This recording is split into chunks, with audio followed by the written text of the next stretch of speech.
คนเราจะล้มแล้วลุกขึ้นมาสู้ใหม่ได้สักกี่ครั้งการที่ล้มเหลวในการวิ่งตามความฝันครั้งแล้วครั้งเล่าจะยอมแพ้กับมันไหมแต่เธอคนนี้ไม่ยอมแพ้โอกิโนะยูกะเมมเบอร์จาก NGT48 นอกจากจะเป็นนักสู้แล้วพลังอันเหลือล้นของเธอที่แสดงถึงความรักในการเป็นไอดอลนั้นเป็นสิ่งที่วิเศษจริงๆและในวิดีโอนี้จะเป็นเรื่องราวของไอดอลยอดนักสู้คนนี้โอกิโนะยูกะโอกิโนะยูกะหรือโอกิยูกะเด็กสาวจากไซตามะในตอนแรกนั้นเธอเป็นคนที่ไม่เต็มใจเข้าสู่วงการบันเทิงสักเท่าไหร่ในตอนที่เธอเรียนอยู่ในชั้นประถมปีที่2นั้นแม่ของโอกิยูกะแนะนำให้เธอไปออดิชั่นเป็นครั้งแรกซึ่งเธอก็ให้ความเห็นกับมันว่ามันเป็นเรื่องที่ธรรมดาและเธอก็เกลียดมันการมีอยู่ของ AKB48 นั้นทำให้โอกิยูกะจริงจังในขณะที่ค่อยๆให้ความสนใจในโลกของวงการบันเทิงมากขึ้นและเรียนรู้ฝึกฝนในการเต้นเธอนั้นหมกมุ่นกับ Heavy Rotation เป็นอย่างมากเธอเต้นร่วมกับเพื่อนของเธอและเธอก็ตัดสินใจว่าเธอนั้นต้องการจะเป็น AKB48 ความท้าทายครั้งแรกของเธอเกิดขึ้นในปี 2011 ในการออดิชั่นเข้าร่วม AKB48 รุ่นที่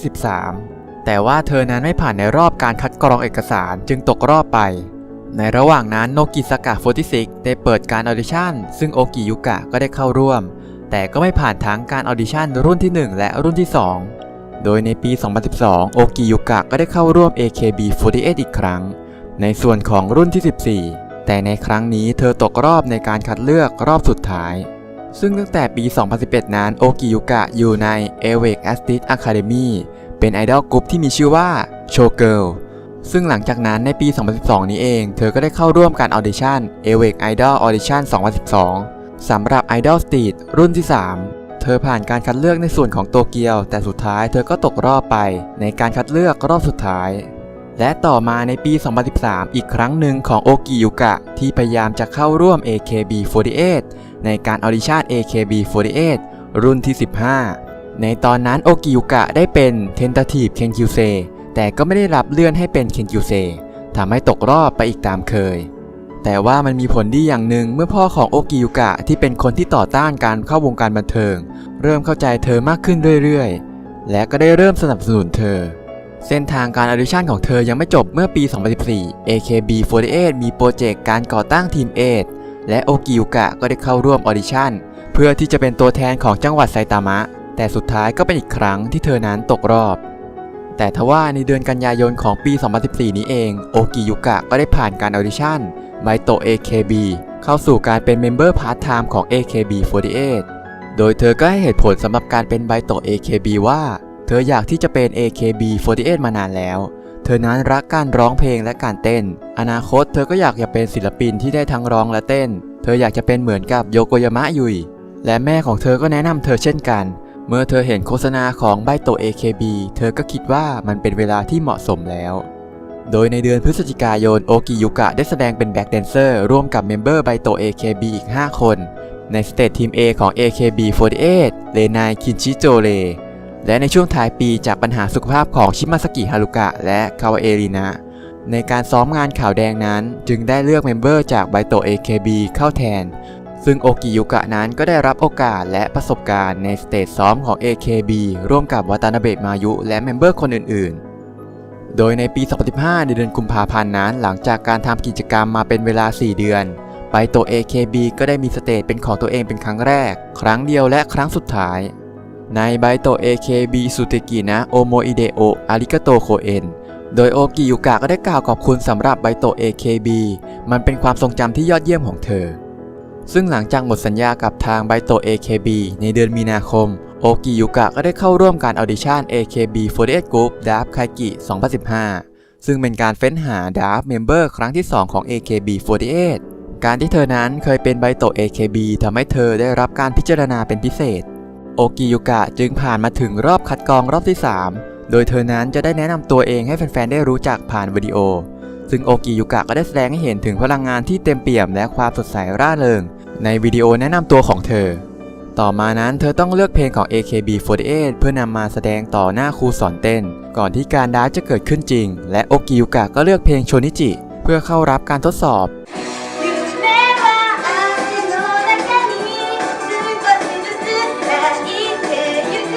การแสดงของโอกิยุกะทำให้ครูสอนเต้นนั้นน้ำตาไหลมันเป็นเพราะเธอนั้นมองยุกะมาตั้งแต่การเป็นเทนทาทีฟเคนคิวเซเธอรู้สึกว่ายุกะนั้นเติบโตขึ้นมากจริงๆนอกจากนั้นครูสอนเต้นยังเห็นว่าโอกิยุกะเต็มไปด้วยความทรงจำที่เจ็บปวดมากมายเธอจึงกลายเป็นคนที่แข็งแกร่งขึ้นได้จริงๆโดยต่อมาในวันที่ 11 เมษายนผู้สมัครทุกคนจะได้ปรากฏตัวต่อหน้าผู้ชมที่เธียเตอร์ต่างๆของ AKB48 Group โดยในส่วนของโอกิยุกะนั้นเธอได้ปรากฏตัวที่เธียเตอร์ของ AKB48 ที่อากิฮาบาระร่วมกับเมมเบอร์จำนวน 15 คนซึ่งทั้งหมดก็จะแสดงให้ผู้ชมได้เห็นในฐานะเซนซาเกิลก่อนที่การแสดงสเตจจะเริ่มขึ้นซึ่งหลังจากนั้นผู้สมัครทุกคนจะได้เข้าแคมป์ฝึกฝนโดยก่อนถึงวันดับจริงทาง AKB48 ก็ได้ให้ทุกคนได้แสดงวิดีโอหาเสียงครั้งสุดท้ายในการแสดงเพลงโคโกกะโรเดสดะโคโกเดโทเปะ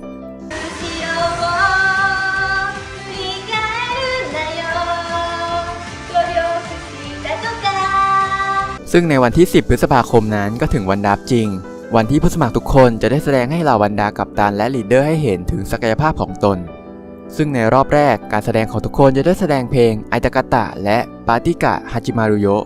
ซึ่งในรอบที่ 2 นั้นจะเป็นการแสดงแบบแบ่งกลุ่มและโอกิยุกะก็ได้แสดงเป็นกลุ่มที่ 3โดยเป็นการแสดงเพลงเมลอนจุยของ HKT48 โดยหลังจากนั้นจะเป็นการเปิดโอกาสให้เมมเบอร์แต่ละทีมได้สอบถามผู้สมัครโดยคิสกิยูเรียจากทีม B ก็ได้ถามโอกิยุกะว่าความฝันในอนาคตของเธอนั้นคืออะไรซึ่งโอกิยุกะก็ได้ตอบว่าเธอต้องการเป็นศิลปินที่ได้ร้องได้เต้นแต่ไม่ใช่ว่าเป็นศิลปินธรรมดาแต่ต้องมีอะไรบางอย่างที่แตกต่างจากคนรอบๆข้างซึ่งในรอบที่ 3 นั้นทุกคนก็ได้แสดงกันอีกครั้งเพื่อแสดงเพลงโคโกกะโรเดสดะโคโกเดโทเปะเป็นการแสดงครั้งสุดท้ายก่อนที่จะเปิดให้กัปตันและลีดเดอร์ของแต่ละทีมนั้นดราฟซึ่งในการดราฟรอบแรกนั้นชื่อของโอกิโนะยุกะไม่ได้ถูกประกาศจากทีมใด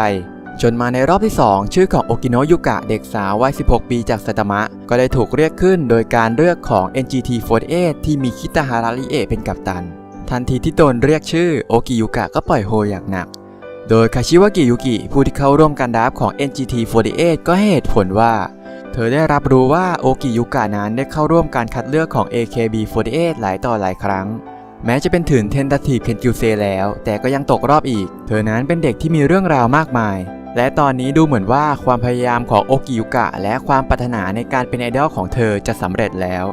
ซึ่งโอกิยุกะก็ได้เปิดตัวในปลายเดือนพฤษภาคมในการประชุมนำเสนอโครงร่าง NGT48 เธอกล่าวว่าเธอต้องการใช้ประสบการณ์ของเธอให้เป็นประโยชน์สูงสุดและนำรอยยิ้มมาให้ทุกคนในนิกาตะต่อมาในเดือนสิงหาคมโอกิยุกะปรากฏตัวครั้งแรกในรายการโทรทัศน์ของนิกาตะ Smile Stadiumและในวันที่ 21 สิงหาคมการแสดงครั้งแรกของ NGT48 ได้จัดขึ้นที่นิกาตะ City History Museum หลังการแสดงจบโอกิยุกะก็ได้ร้องไห้และสวมกอดยูกิรินและคิตาริเอะถ้าทั้งสองไม่เลือกเธอคงไม่มีความสุขแบบนี้มันสนุกมากมันไม่มีอย่างอื่นนอกจากเธอนั้นมีความสุขจริงๆโอกิยุกะกล่าวต่อมาในปี 2016 ในเดือนมกราคมโอกิยุกะได้แสดงสเตจแรกพร้อมกับเลื่อนขั้นขึ้นมาเป็นเมมเบอร์ทีม N3ในสเตจปาติกะฮาจิมารุโยะโอกิยุกะกล่าวว่าประมาณ 8 เดือนหลังจากการดราฟเกิดขึ้นเธอรู้ว่ามันเป็นสิ่งที่ดีที่ได้รับการแต่งตั้งอีกครั้งกับ NGT48 ก่อนอื่นเธอดีใจที่ยืนกับเมมเบอร์อีกทั้ง 26 คนโดยไม่ขาดสักคนเธอคิดว่า NGT ได้รับพรจากสิ่งแวดล้อมและแฟนๆสตาฟและทุกๆคนเธอต้องการจะบินไปทั่วประเทศให้เหมือนกับนกช้อนหอยหงอนต่อมาในเดือนมีนาคมนั้น AKB48 ได้ออกซิงเกิลที่ 43 ของพวกเธอคิมิวะเมโลดี้และในเพลงรองนั้นได้มีออริจินัลเพลงแรกของ NGT48 นั่นก็คือเพลง Mac Toki Sanbeku Jugo Go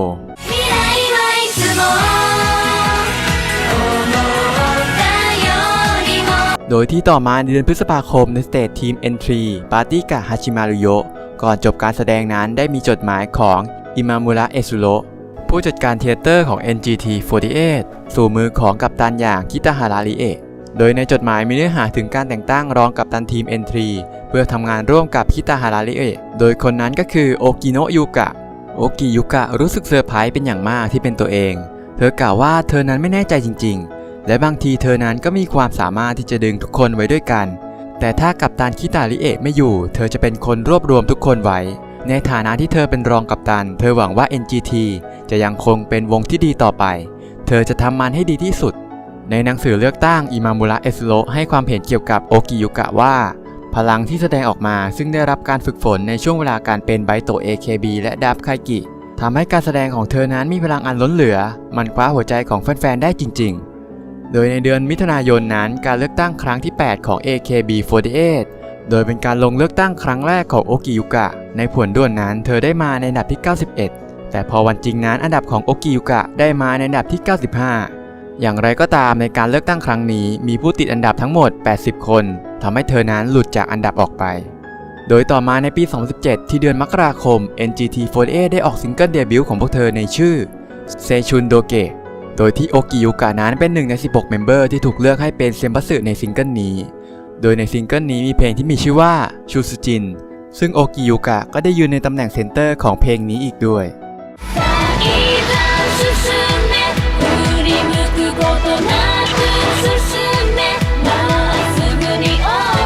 พูดถึงเรื่องความสามารถของโอกิยุกะเธอเป็นคนที่มีทักษะด้านวาไรตี้ที่ดีคนหนึ่งเลยทีเดียวอย่างการทำหน้าตลกที่เห็นกันอยู่บ่อยๆและการฉีกขาที่เธอแสดงให้เห็นตั้งแต่วิดีโอการดับอีกทั้งการแสดงที่จัดเต็มพลังเยอะมากมายมหาศาลทั้งหัวเราะหรือร้องไห้ความรู้สึกของเธอนั้นออกมาจนล้นเป็นเสน่ห์ที่ทำให้เธอกุมหัวใจของแฟนๆไว้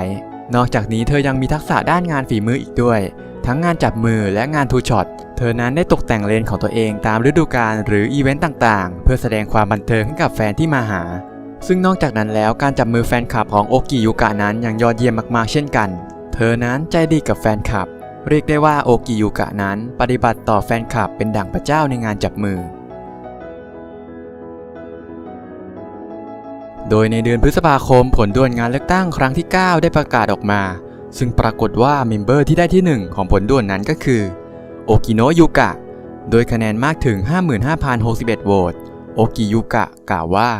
ขอบคุณสำหรับอันดับที่ 1ในการประกาศผลด่วนครั้งนี้ในหัวของเธอนั้นว่างเปล่าเธอไม่เข้าใจจริงๆไม่ว่าจะเป็นเรื่องจริงหรือฝันแต่ในเวลาสั้นๆเพียงวันเดียวที่ทุกคนทำงานหนักและโหวตให้เธอดีใจจริงๆที่ทุกคนมอบความรักให้กับเธอมากมายเท่านี้ก่อนที่เธอจะตะโกนขอบคุณ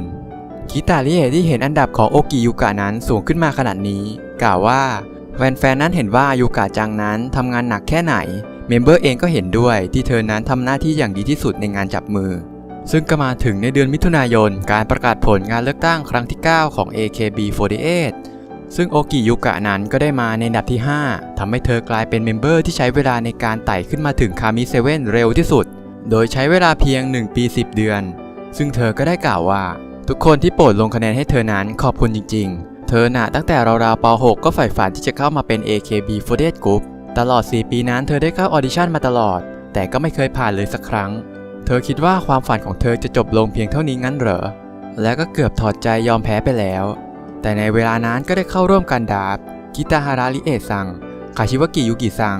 และผู้จัดการอิมามุระซังได้ให้โอกาสเธอเลือกเธอเข้ามาเป็นเมมเบอร์ของ NGT48 ที่นั่นด้วยความที่ต้องใช้ชีวิตคนเดียวก็เลยมีความกังวลอยู่บ้างแต่ก็ได้ย้ายมาที่นิงาตะด้วยความหวังทางบ้านของเธอเองก็ต่างเป็นห่วงกันมากๆแต่ตอนนี้เธอคิดว่าดีจริงๆที่เธอได้มานิงาตะเธอเคยคิดว่าเธอนั้นเป็นคนที่ไร้ค่าความฝันไม่มีทางเป็นจริงความพยายามย่อมได้รับผลตอบแทนเรื่องหลอกเด็กอย่างนั้นจะเป็นไปได้ยังไงล่ะเธอเคยคิดอย่างนั้นมาตลอดแต่ว่าตลอด 4 ปีนี้ไม่ว่ายังไงก็ตามก็อยากเข้า AKB Group ให้ได้ก็เลยพยายามเต็มที่และเข้าร่วมการออดิชั่นตลอดตอนที่ได้รับการประกาศผลด่วนอันดับที่ 1เธอนั้นตกใจจริงๆใครๆก็คงคิดว่าโอกิโนะยุกะนั้นใครกันอะไรกันเด็กคนนี้นั่นหรือ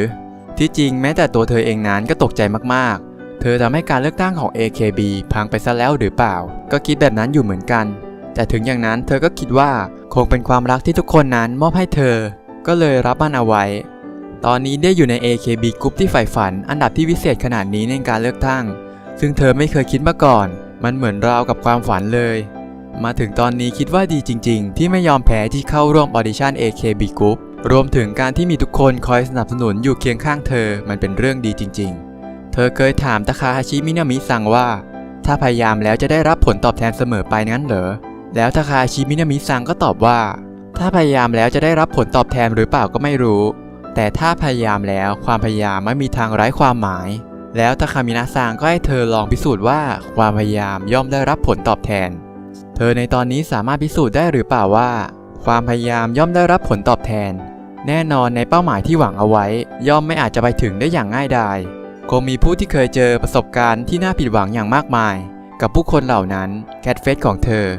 ไม่ว่าจะเกิดอะไรก็ตามจะท้อแท้ไม่ได้นะอยากจะกล่าวให้ทุกคนได้ฟังเป็นเพราะทุกคนคอยสนับสนุนเธอเสมอที่พาเธอที่ยังรายชื่อขึ้นมาถึงที่นี่ขอบคุณจริงๆขอบคุณที่ทำให้เธอเป็นไอดอลแน่นอนว่าผลลัพธ์นี้ก็อาจจะส่งถึง NGT48 ที่เดบิวต์มา2 ปีตั้งแต่วันนี้ขอฝากตัวด้วยและเพื่อ AKB Group เองก็จะพยายามไปด้วยเช่นกัน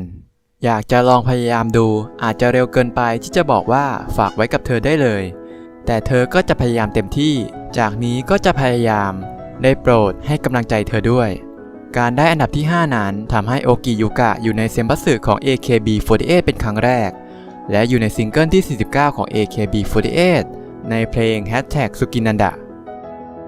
โดยต่อมาในเดือนกรกฎาคมโอกิยุกะกลายเป็นออริจินัลเมมเบอร์ของ NGT48 ที่ได้ย้ายสังกัดจาก AKS ไปยังโฮริโป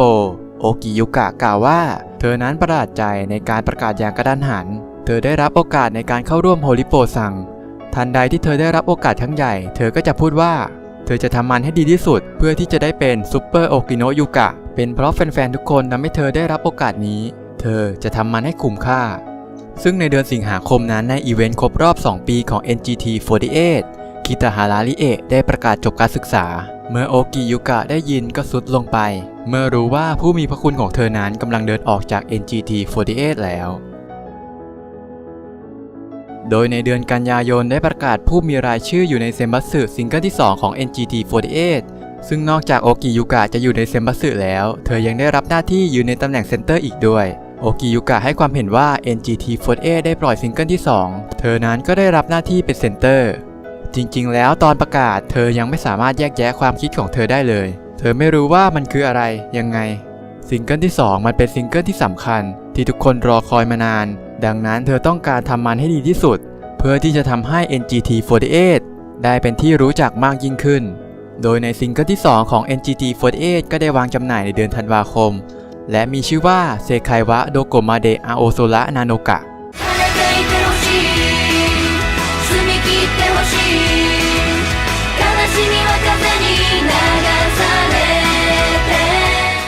ซึ่งในเดือนกันยายนนี้เช่นกัน AKB48 ก็ได้ประกาศรายชื่อเซมบัสสึของซิงเกิลที่ 50 จูอิจิกัสึโนะแองเลตซึ่งโอกิยุกะก็ได้ถูกรับเลือกให้เป็นเซมบัสสึของ AKB48 กลุ่มครั้งแรกจากการเลือกของผู้บริหารและยังเป็นมีเดียเซมบัสสึอีกด้วยและในปี 2018 ในเดือนมกราคมที่อีเวนต์ Request Hour 2018 เพลงเซไควะโดโกมาเดะอาโอโซระนาโนกะที่โอกิยุกะเป็นเซนเตอร์นั้นสามารถคว้าอันดับที่ 1 ของอีเวนต์นี้มาครองหลังจากปีที่แล้วแม็กโทกิซัมเบคุจูโกโกได้มาในอันดับที่ 1 เช่นกันเวลาผ่านมาถึงเดือนเมษายนคอนเสิร์ตจบการศึกษาของคิตาฮาราริเอะโอกิยุกะผู้รักเธอจากก้นบึ้งของหัวใจได้กล่าวว่าเธอนั้นรู้ว่าริเอะซังกำลังจะจบการศึกษาแต่ความจริงที่ว่าริเอะซังกำลังจะได้ร้องเพลงคนเดียวนั้นทั้งเท่ยอดเยี่ยมและน่าเชื่อถือด้วยน้ำตาที่เอ่อล้นของโอกิยุกะเธอสัญญาว่าจะพา NGT48 ก้าวต่อไปโดยต่อมาในปลายเดือนพฤษภาคมในการประกาศผลด่วนการเลือกตั้งครั้งที่ 10 ของ AKB48 และก็เป็นอีกครั้งที่ผลด่วนครั้งนี้โอกิยุกะได้มาในอันดับที่ 1โดยคะแนนมากกว่าปีที่แล้วก็คือ 59,531 โหวตโดยโอกิยุกะตื้นตันจนน้ำตาไหลเช่นเคยเธอกล่าวว่าเธอนั้นกลัวผลด่วนการเลือกตั้งในปีนี้เป็นอย่างมากแต่เธอก็มีความสุขมากที่ได้มาในอันดับนี้อีกครั้งในปีนี้เธอจะแสดงให้ทุกคนเห็นภาพที่แข็งแกร่งเธอจะทำให้ดีที่สุดโดยที่เธอจะไม่ร้องไห้และเมื่อถึงวันประกาศผลในเดือนมิถุนายนปรากฏว่าอันดับของโอกิยุกะนั้นขยับขึ้นมาอยู่ในอันดับที่ 4เธอผู้ถูกเรียกว่าปาฏิหาริย์แห่งนิกาตะได้กล่าวว่าทุกคนที่คอยสนับสนุนและโหวตให้เธอต้องขอบคุณจริงๆเธอในปีที่แล้วนั้นได้มาในอันดับที่ 5หลังจากได้ยินหลายๆเสียงบอกว่าอันดับที่เธอได้กับผลงานของเธอนั้นไม่ได้ไปในทิศทางเดียวกันเธอก็คิดว่าตัวเองยังไปไม่ถึงไหนทำให้อดรู้สึกไม่ได้แล้วก็เข้าใจว่าในโฟร์เรสกรุ๊ปเธอยังถือเป็นเด็กใหม่แต่ว่าได้อันดับ 5มาก็อยากทำให้คนอื่นคิดว่าเธอนั้นยอดเยี่ยมอยากให้ทุกคนคิดว่าสุดยอดไปเลยอยากทำให้คนอื่นรู้ว่าเห็นเป็นเด็กแบบนี้ก็ยังได้อันดับที่ 5เขาเก่งมากเลยนะหลังจากได้อันดับที่ 5ในการเลือกตั้งที่ผ่านมาเธอก็ติดเซมบัสสึของ AKB ได้เปลี่ยนสังกัดได้มอบหมายเป็นเซนเตอร์ของ NGT48 ได้รับโอกาสมากมายแต่ก็ยังเทียบชั้นกับรุ่นพี่ไม่ได้ต้องพยายามด้วยหยาดเหงื่อที่หนักกว่านี้ตลอด1 ปีที่ผ่านมาทำให้เธอรู้สึกแบบนั้นอีกครั้งเธออาจจะไม่ได้เต็มร้อยแต่ในปีที่ผ่านมานี้เธอก็พยายามให้มันได้ถึง100สำหรับเธอไม่เคยคิดว่าตัวเองจะเป็นที่1หน้าตาก็ไม่น่ารักแบบไอดอลขนาดแท้ไม่มีปัญญาทำอะไรวันๆเอาแต่ตกกุ้งเคฟิตไม่มีอะไรที่เรียกว่าที่1แต่ตลอดในงานจับมือและการแสดงที่เธียเตอร์ทำให้เธอกล้าพูดว่าระยะห่างของเธอกับแฟนๆนั้นเป็นที่1เธอรบกวนแต่พ่อแม่เอาแต่ว่าพ่อว่าเท้าเหม็นเอาแต่พูดเอาแต่ใจกับแม่และสร้างความเดือดร้อนแต่ทั้งแฟนๆและครอบครัวให้กำลังใจเธอมาตลอดและได้รับการสนับสนุนจากสตาฟของออฟฟิศเมมเบอร์และสตาฟของ NGT48 วันนี้ก็เลยได้รับอันดับที่4ที่สูงเกินไปมาได้สำหรับเธอมันราวกับความฝันเธอตัวสั่นไม่หยุดเลยอาจจะทำให้พลอยคิดกันว่าอะไรวะโอกิโนะอีกแล้วเหรอแต่ก็ไม่ว่ากันแม้ตัวเองยังอ่อนหัดอยู่แต่เธอก็อยากสร้างมันขึ้นมาสิ่งที่เรียกว่า AKB ที่เหมือนยุคทองน่ะตัวเธอเองยังอ่อนหัดอยู่ถ้าเทียบชั้นกับรุ่นพี่แล้วเธอไม่มีอะไรเหนือกว่าเลยทั้งร้องและแสดงและเต้นไม่ได้เก่งอะไรเลยรู้สึกว่าตัวเองเทียบเขาไม่ได้เลยแต่ก็จะใช้หยาดเหงื่อและเมล็ดพันธุ์แห่งความรักที่เรียกว่าคะแนนจากแฟนๆทำให้เติบโตเป็นดอกไม้ใหญ่และสักวันหนึ่งอยากจะทำให้กลายเป็นกรุ๊ปที่ใครๆต้องพูดว่า AKB48 Group มันสุดยอดไปเลยตอนนี้ NGT48 เข้าสู่ปีที่ 4 แล้วคิตาฮาระริเอะซังก็จบการศึกษาไปแล้วอยากทำให้ริเอะซังสบายใจริเอะซังเป็นตัวตนที่ขาดไม่ได้สำหรับ NGT48 แม้จะรับช่วงต่อจากริเอะซังเธอเองก็อยากเป็นคนสำคัญที่ NGT48 ขาดไม่ได้เหมือนกันเธอจริงจังนะคือแบบว่า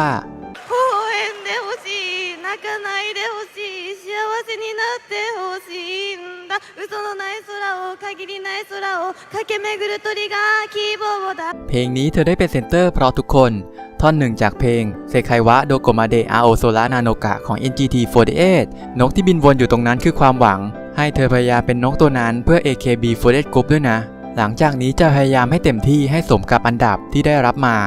ฝากให้กำลังใจด้วยนะขอบคุณจริงๆรักมากเลยหลังจากนั้นยูกะก็ได้ส่งข้อความหาคิตาริเอะซังว่าริเอะซังสบายใจได้เลยตอนนี้ NGT48 เข้มแข็งที่สุดแล้ว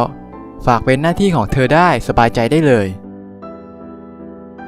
และในเดือนกรกฎาคม NGT48 ได้ประกาศรายชื่อเซมบัสึของซิงเกิลที่ 4และเป็นครั้งที่ 2 ที่โอกิยูกะนั้นได้รับหน้าที่ยืนในตำแหน่งเซนเตอร์โดยเป็นเพลงที่มีชื่อว่า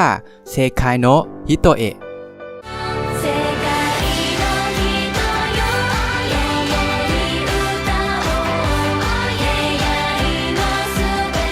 โดยเพลงนี้ก็ได้แสดงครั้งแรกในอีเวนต์ของ NGT48 ที่นิปปอนบูโดคังในเดือนกันยายนพร้อมไลฟ์ของ NGT48 ร่วมกับเมมเบอร์จำนวน 43 คน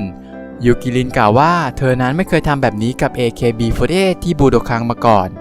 ซึ่งทางโอกิยูกะก็กล่าวว่าเธอไม่คิดเลยว่าจะมีการเปิดตัวที่บูโดคังมันรู้สึกเหมือนฝันจริงๆ NGT48 ที่มีแฟนมากขึ้นพลังก็เพิ่มขึ้นพวกเธอสามารถจัดงานที่บูโดคังได้ก็เพราะแบบนี้ซึ่งในเดือนกรกฎาคมเช่นกันโอกิยุกะยังปรากฏตัวบนละครเรื่องมาจิมุริกากุเอ็นโดยรับบทเป็นรองประธานนักเรียนที่ปกครองโรงเรียนชิริสึอาราชิกาโอกะนามว่าบิสมาร์กโดยต่อมาในเดือนพฤศจิกายนโอกิยุกะได้รับการแต่งตั้งให้เป็นทูตของเมืองโคชิกายะจังหวัดไซตามะบ้านเกิดของเธอเองซึ่งในปี 2019 จากเหตุการณ์การลอบทำร้ายยามากุจิมาโฮะและโอกิยุกะก็เป็นหนึ่งในคนที่โดนอันฟอลโล่ทำให้เธอก็โดนคอมเมนต์เชิงลบเข้ามาถล่มในโซเชียลเน็ตเวิร์กมากมายซึ่งเธอก็ได้ออกมาทวิตขอโทษที่ทำให้แฟนๆนั้นกังวลและบอกว่าจะไม่ทำให้เศร้าใจและทรยศแฟนๆแน่ๆซึ่งทุกคนก็สงสัยว่าเป็นข้อความที่สตาฟพิมพ์ให้หรือเปล่าแต่เธอก็ทวิตตอบว่าทั้งหมดนั้นเธอเป็นคนพิมพ์เองซึ่งในเดือนเมษายนนั้น NGT48 ได้ประกาศยกเลิกระบบทีมปัจจุบันโดยเริ่มต้นใหม่อีกครั้งพร้อมกันระหว่างเมมเบอร์รุ่นที่1และเคนคิวเซที่เป็นดาบรุ่นที่3และเมมเบอร์รุ่นที่2โดยในเดือนนี้เช่นกันโอกิยุกะก็ถูกระงับจากการเป็นนางแบบของแบรนด์ฮีเทอร์จากกระแสวิจารณ์ของคนหมู่มากในสถานการณ์ของ NGT ในตอนนั้นซึ่งในเดือนพฤษภาคมตำรวจได้จับชายว่างงานวัย 24 ปีที่เป็นผู้ต้องสงสัยในการส่งคำขู่ฆ่าโอกิยุกะโดยส่งแฟกซ์ไปยังสื่อญี่ปุ่นและเทศบาลเมืองนิกาตะซึ่งทางโฮริโปต้นสังกัดของเธอนั้นก็จะเอาเรื่องกับผู้ก่อเหตุให้ถึงที่สุดโดยในเดือนสิงหาคม NGT48 ก็กลับมาแสดงอีกครั้งในโตเกียวไอดอลเฟสติวัล 2019 การแสดงในวันนั้นเต็มไปด้วยน้ำตาของเมมเบอร์โอกิยุกะกล่าวว่าเธอกังวลมากว่าจะมีคนมาดูพวกเธอในวันนี้มากแค่ไหน แต่ในวันที่ร้อนแบบนี้ก็มีคนมากมายเธอรู้สึกจริงๆที่ทุกคนมาพบพวกเธอ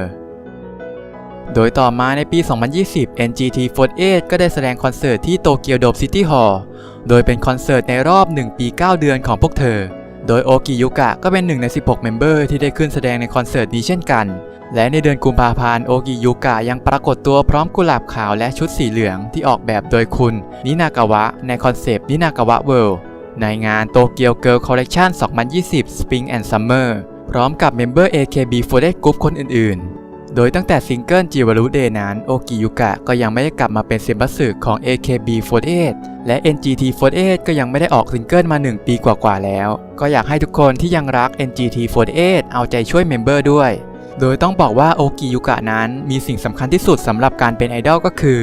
ความพยายามแม้จะล้มไปมากมายหลายต่อหลายครั้งก็ลุกขึ้นต่อไป